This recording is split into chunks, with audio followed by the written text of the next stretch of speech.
Now here I would like to invite Dr. Vikas Agarwal from Varanasi. Atherogenic diabetic dyslipidemia are stating the answer to come on the dais and start the lecture. Yeah, before starting my presentation, I want to ask one question to Dr. Manoj.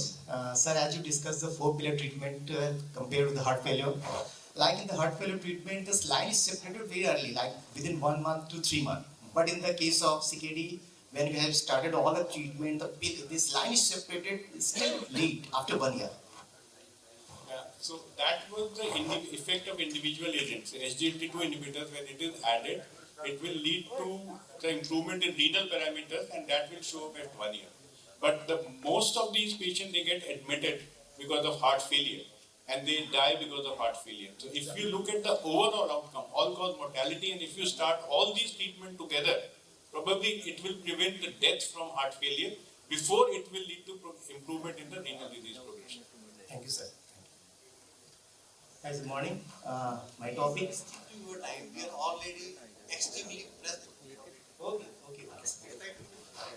Sure. I'm Dr. Vikas, cardiologist from Varanasi. My topic is atherogenic diabetic dyslipidemia, and the topic is beyond the statin and the beyond the LDL goal.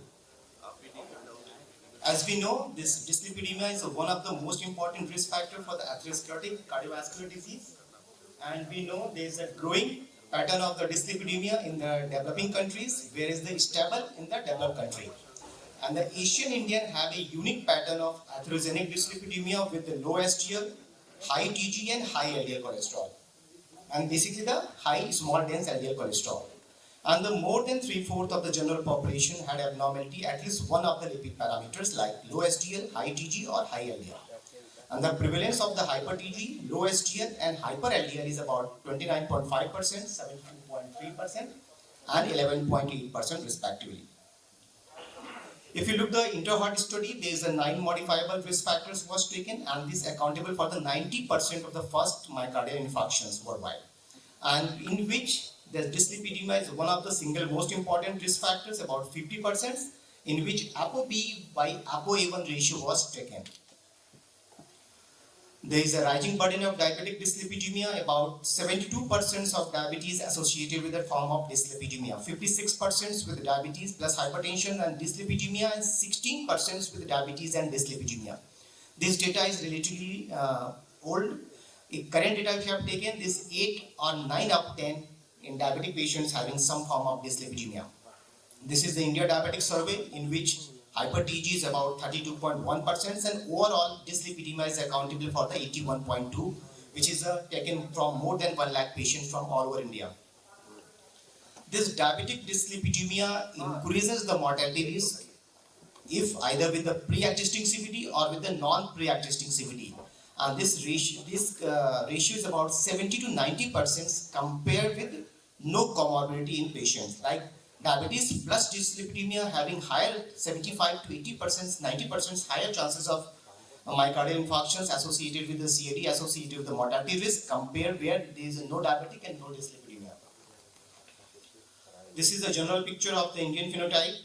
This is the like thin muscle mass, high fat mass, high visceral adiposity, a higher waist hip ratio, higher insulin resistance, and there is higher chances of higher TG, high LDL cholesterol, low HDL cholesterol, and high small dense LDL cholesterol. How diabetes increases the risk of atherogenic dyslipidemia? Like in the diabetes, obesity, Indian populations, there is higher chances of insulin resistance, and which releases higher chances of the free fatty acids. And when free fatty acids is reaching the liver, there is an increased chances of the TG formulations, and there is an increased chances of the VLDL remnants and the higher chances of the cholesterol chylomicron remnants. And these chylomicron remnants and the VLDL remnants, which is the source for the small dense lipid, a small dense LDL particle, and there is a higher chances of the atherogenic property. A reduction of LDL is the cornerstone from prevention and treatment of ASD, like we have seen from the primary prevention cohort and the secondary prevention cohort. Like in the secondary prevention cohort, we have the trial like Miracle trial, TNT trial, Sparker trial. We have significant reduction of the ASCVD with the LDL goal. And also with the primary cohort populations like in the Jupiter programs, we have seen significant reduction of the CV variant with statin. But only statin the answer? Still, if you look out the Jupiter programs, there is a LDL cholesterol level decreased by 50% and CV risk reductions by 44%. And if you look out the other parameters, other endpoints like myocardial infarction, which is a 54% lower compared to the placebo, still there is a CV risk reduction, is unmet clinical need for further CV risk reductions is required. Like if you talk other target for the LDL goal like azitimide, where we have additional 6 to 10% CV event reduction we have seen. Like if you look for the azitimide trials, improve IT trial where hazard ratio is not very good. Hazard ratio is only 0.93. Still, this is a significant event reductions have seen in that improve IT trial. If you look out the PCSK9 trials like the Fourier trials and Odyssey outcome trials, we have seen significant LDL reductions up to 60%.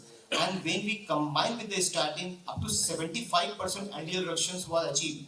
But only we have achieved 15% CV events risk reductions over and above the statin treatments. Still, residual risk persists. This newly drug came like bempedoic acid in the statin intolerant patients, where still we have to look about 13 to 15% event reductions was seen. But somehow after statin and after LDL goal, after non-statin with LDL goal, we have still some amount of residual risk is there. Low LDL with high TZ is also contribute to the residual risk. This is the PESA program. PESA is a progressive of early subclinical atherosclerotic plaque, is a retrospective survey in which we have seen the high TG content more than 100, more than 150 or more than 200 is also contribute to significant amount of the early atherosclerotic, subclinical atherosclerotic plaque burden higher. This is from the ARIC study and from the Miracle program. There is a sharp rise is a CV risk when the TG is above 200. Similar with the Miracle program, when there is a TG is less than 135 compared to the more than 195, TG with more than 195 is 50% more CV event risk compared to the TG less than 135 milligram per deciliter. How this high TG rich lipoproteins and high LDL particles increases risk proteins? I have discussed high TG rich lipoproteins like chylomicron ruminants and VLDL ruminants. There is a source to a small LDL particle, and they increase the cardiovascular risk up to 3 times compared to the normal lipid profile, normal TG profile. When that fasting TG is more than 250, there is an increased chances of small dense LDL particle compared to the large buoyant LDL particle, and these small dense LDL particle is more atherogenic compared to the large buoyant LDL particle. And these remnant lipoproteins accumulate in the arterial wall where they elicit inflammations like macrophage and foam cell formation. TANIS program is also a retrospective survey in which we have seen increase the triglyceride level, increases the chances of myocardial infarctions and cardiac death, which is about 50 to 75% higher compared to the normal TG level. Now we have talked the different molecule, different pathway, non-statin and non-LDL target. This is the Reduce IT program, is published in the 2019 in the NAGM, where the primary patient cohort and secondary prevention cohort, both patients was taken. Secondary prevention cohort is a 70% population, and the primary prevention cohort is a 30% population was taken. And patients are already on the statin treatment, and with the triglyceride is 135 to 499 was taken, with LDL is 40 to 100 maintained. And this Reduce IT program, there is a cardiovascular risk reductions is achieved with the icosapent-ethyl. Icosapent-ethyl is a nothing, is a EPA. Is icosapentaoic acid is a 100% pure form of the EPA. And there is a randomized, multi-central, placebo-controlled trial where is the 8,179 patients was taken with cardiovascular disease is a 70%, and with diabetes and other risk factors, which is a 30% population. On a statin, unelevated triglycerides 135 to 499, and there is addition of IPE leads to additional 25% reduction in the first occurrence of the 5-point MACE, and these 5-point MACE are the cardiovascular death, non-fatal MI, non-fatal stroke, revascularization, and unstable angina. And if you look, the primary driving point for these benefit is the non-fatal MI and unstable angina, followed by the revascularization and the cardiovascular death, which is the 25% higher in the IPE group compared to the placebo group. And this is the significant. This is the single study beyond statin and beyond LDL targets, which showing significant CV endpoint reductions. Icosapent ethyl leads to significant reduction in the subsequent event in patients with prior MI and post PCI, and there is a 35% reduction in the total primary endpoint with prior MI, and there is a 39% reduction in the total primary endpoint in patients with a post PCI. If you look further with the CVD risk factors on statin treatment, there is a 32% reduction in the primary PCI or PCI and 39% reduction in the CABG compared to the placebo group. If you look out the 5-year data, there is a over 30% reductions in the total CV events, and there is a incremental results over an coming year periods. Like there is a 25% reduction in the first cardiovascular event, 32% reduction in the second cardiovascular event, 31% reduction in the third cardiovascular event, and overall 48% reduction in fourth or more cardiovascular events. And if you combine the data, there is a 30% reductions in the total CV event compared to the placebo. This is same data. Like in the diabetes cohort of reduced IT program, where is a 58% population having diabetes in that trial, there is overall more robust data, 30% CV risk reductions compared to the placebo. And the dose is IPE is about 2 gram twice daily doses with 4.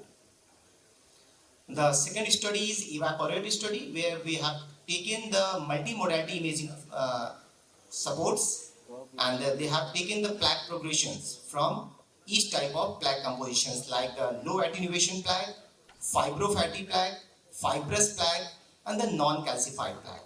As we know, the low attenuation plaque is more prone to rupture, and this low attenuation plaque is more prone for the acute coronary syndrome. And there is a significant reduction of the low attenuation plaque, about 17%, fibrofatty plaque from 34%, fibrous plaque 20%, and non-calcified plaque is about 19% over a very short term of periods, including 9 to 18 months.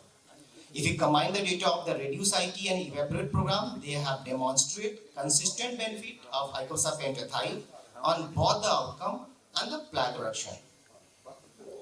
If you talk about the guideline recommendations, we have seen they have endorsed by the American Cardiology's guidelines, American Heart Associations, National Lipid Associations, and European Society of Cardiology, and also American Diabetic Association also endorsed it.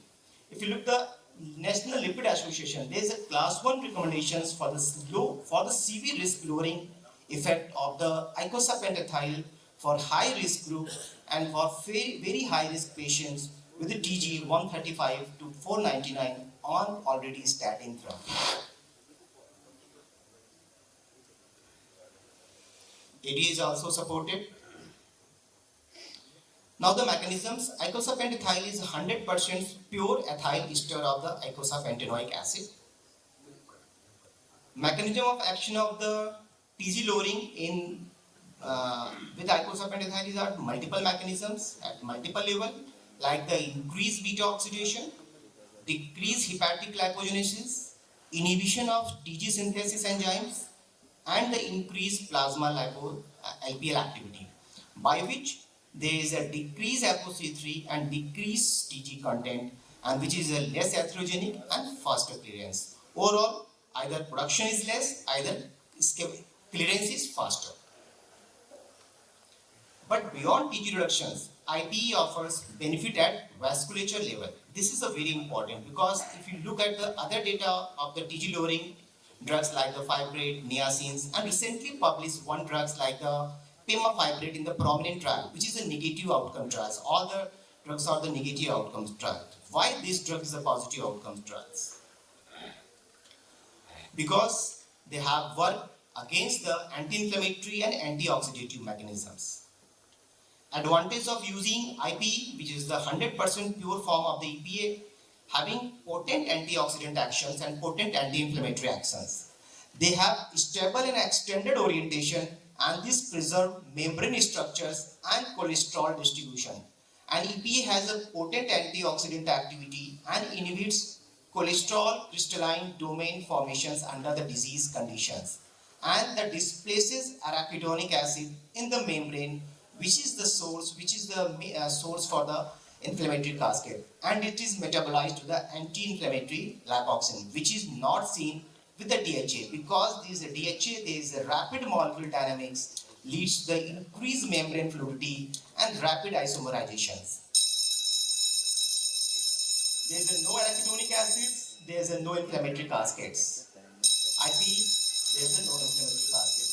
Antioxidant of the Biotia are this IP is leads to the endothelial dysfunctions, inflammations, and foam cell formations. You have to look.